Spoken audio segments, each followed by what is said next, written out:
Ayo enak-enak ya Reza. Jangan lagu yang orang mana ya kan Muhammad Reza Arif. Dari mana Reza? Dari kebenaran. Kebenaran. Ya, nggak jauh lah ya. Cita-citanya apa Reza? Oh banyak. Sebutkan 10 aja. Banyak. Oh, mic-nya kurang cedak kok.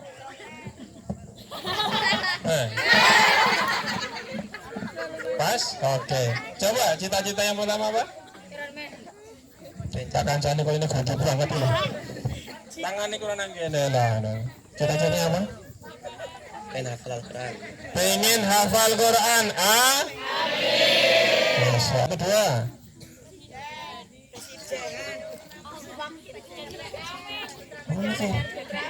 Kedua. Dua aja terakhir. Apa?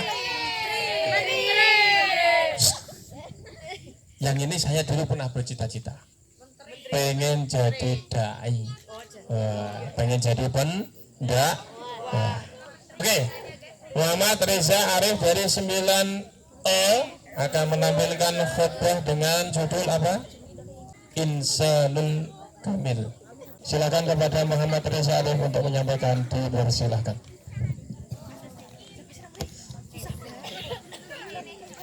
Bismillahirrahmanirrahim. Assalamualaikum warahmatullahi wabarakatuh. Waalaikumsalam warahmatullahi wabarakatuh. Alhamdulillahi rabbil alamin. Wassalatu wassalamu ala asyrafil anbiya'i wal mursalin Nabiyyina wa habibina Muhammadin wa ala alihi wa sahbihi ajma'in wa man tabi'ahum bi ihsanin ila yaumiddin. Amma ba'd.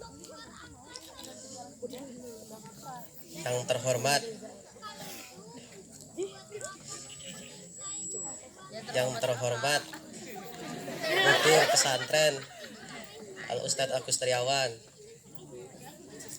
yang terhormat para dewan juri, kemudian para santriwan dan santriwati yang saya cintai dan saya banggakan.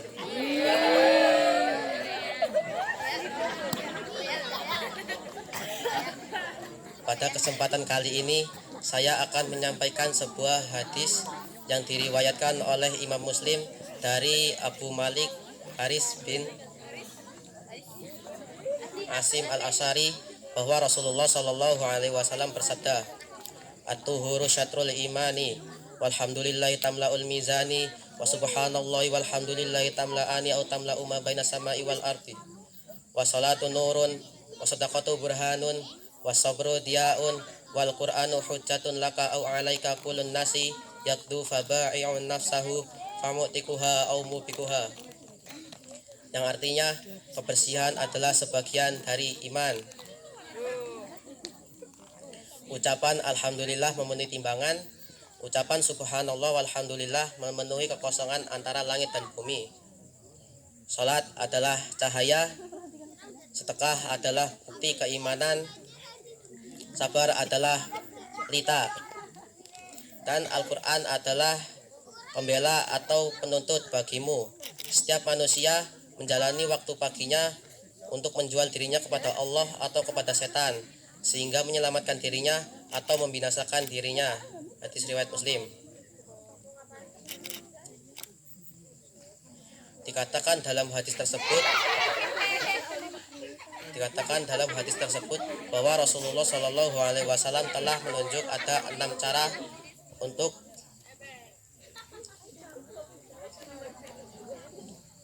bisa hidup bahagia. Yang pertama adalah kesucian. Suci atau toharoh di sini bukanlah semata dalam ilmu fikih saja seperti fikih suci dari hadis hadas.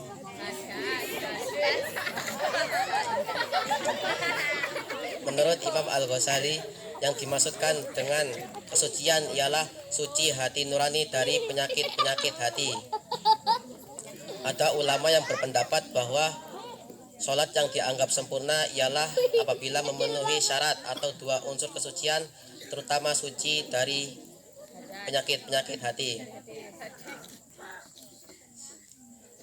Pendapat tersebut didasarkan oleh hadis Nabi Shallallahu Alaihi Wasallam yang berbunyi, Innallaha la yanduru ila ajsamikum wala ila suwarikum walakin yanduru ila qulubikum.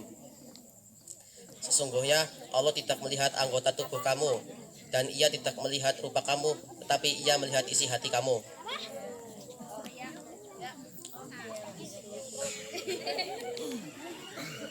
Kemudian yang kedua ialah senantiasa ingat pada Allah Subhanahu wa taala. Mengucap alhamdulillah merupakan bentukan jiwa yang selalu memuja Allah Subhanahu wa taala. Sedangkan ucapan subhanallah merupakan pengakuan bahwa Allah Maha Suci.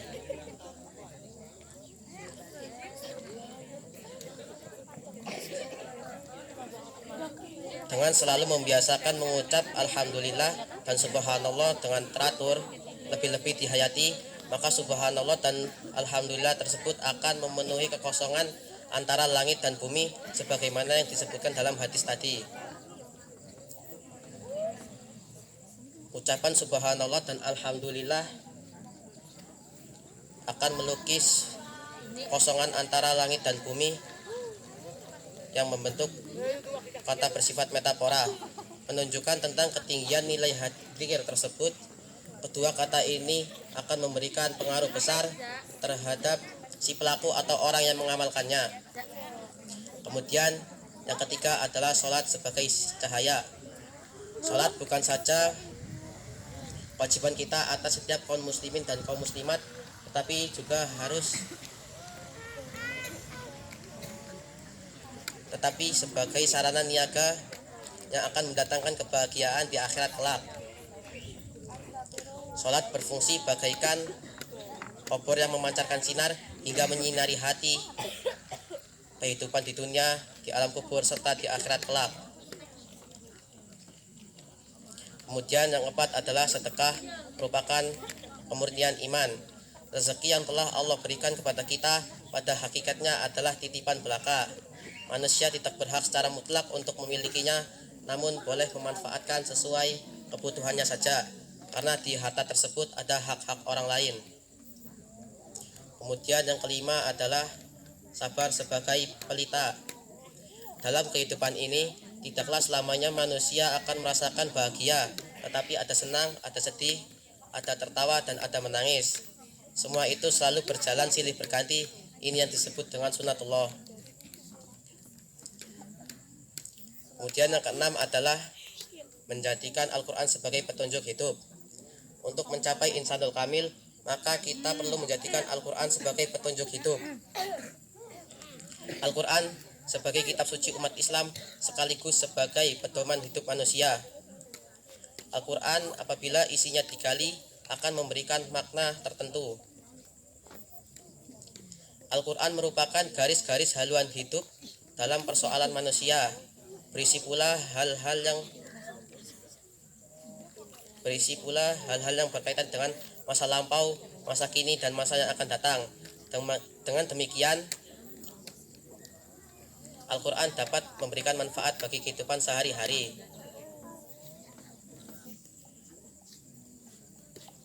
Jika manusia berusaha untuk menguasai dirinya untuk mematuhi segala aturan Allah Subhanahu wa taala, maka hidupnya akan bahagia. Sebaliknya, jika ia hanya menurutkan hawa nafsu saja, maka ia akan terjerumus ke jurang kehinaan yang akhirnya mendapat celaka.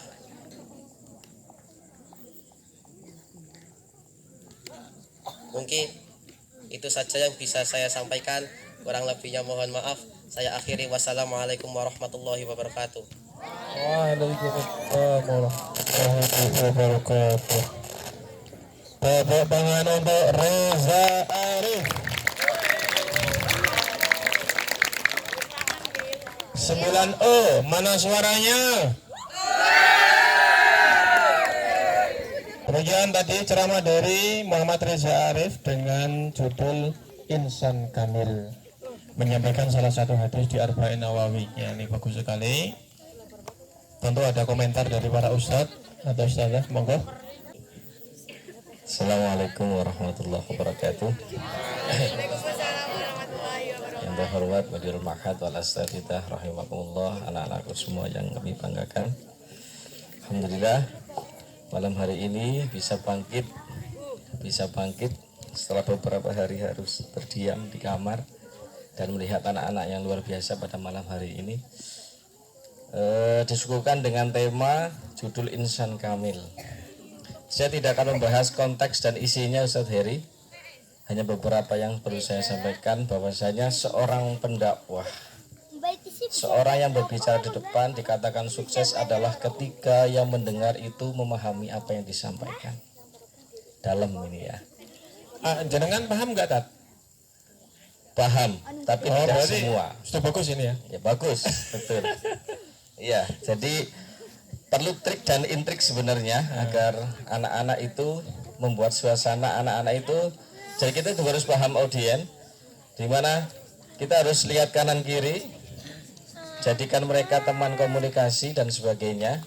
Karena ketika orang berbicara dan mendengar dan melihat itu akan gampang lebih masuk dibanding mereka mendengar saja.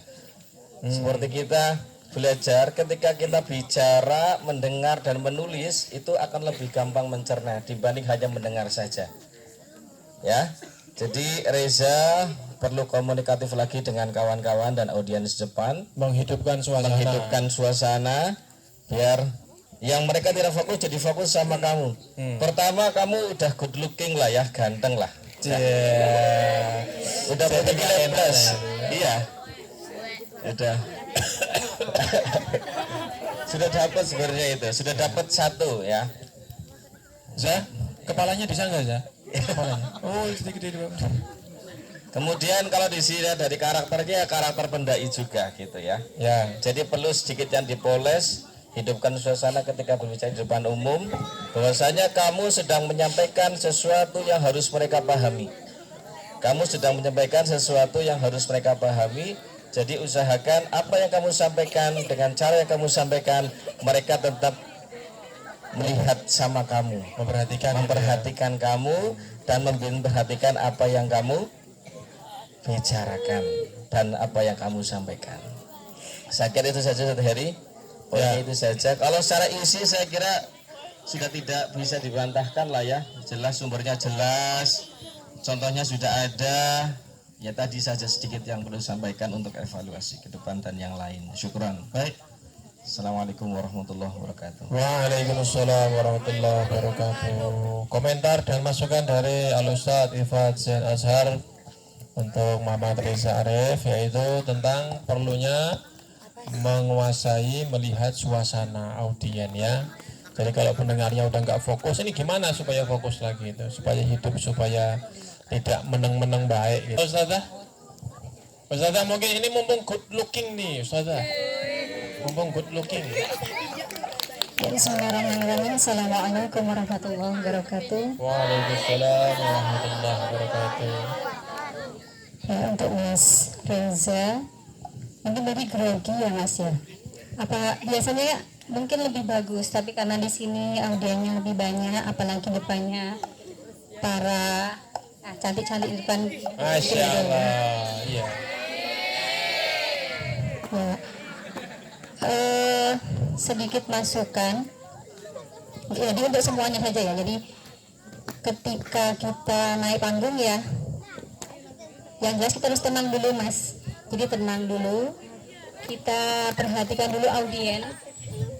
Perhatikan audien. Setelah tenang barulah kita salam. Dan biasanya salam itu beberapa kali saya menyampaikan ke anak putri ya. Salam kita itu juga bisa menentukan sukses tidaknya kita berpidato atau berkhutbah. Jadi misalkan di awal kita sudah mantap. First impression, wah, kesan pertamanya harus meyakinkan gitu ya. Iya. Jadi kalau awalnya kita sudah loyo, nah nanti di depan seterusnya nanti akan gitu. Tapi kalau di awal kita sudah semangat ya, salamnya itu nanti akan berpengaruh juga.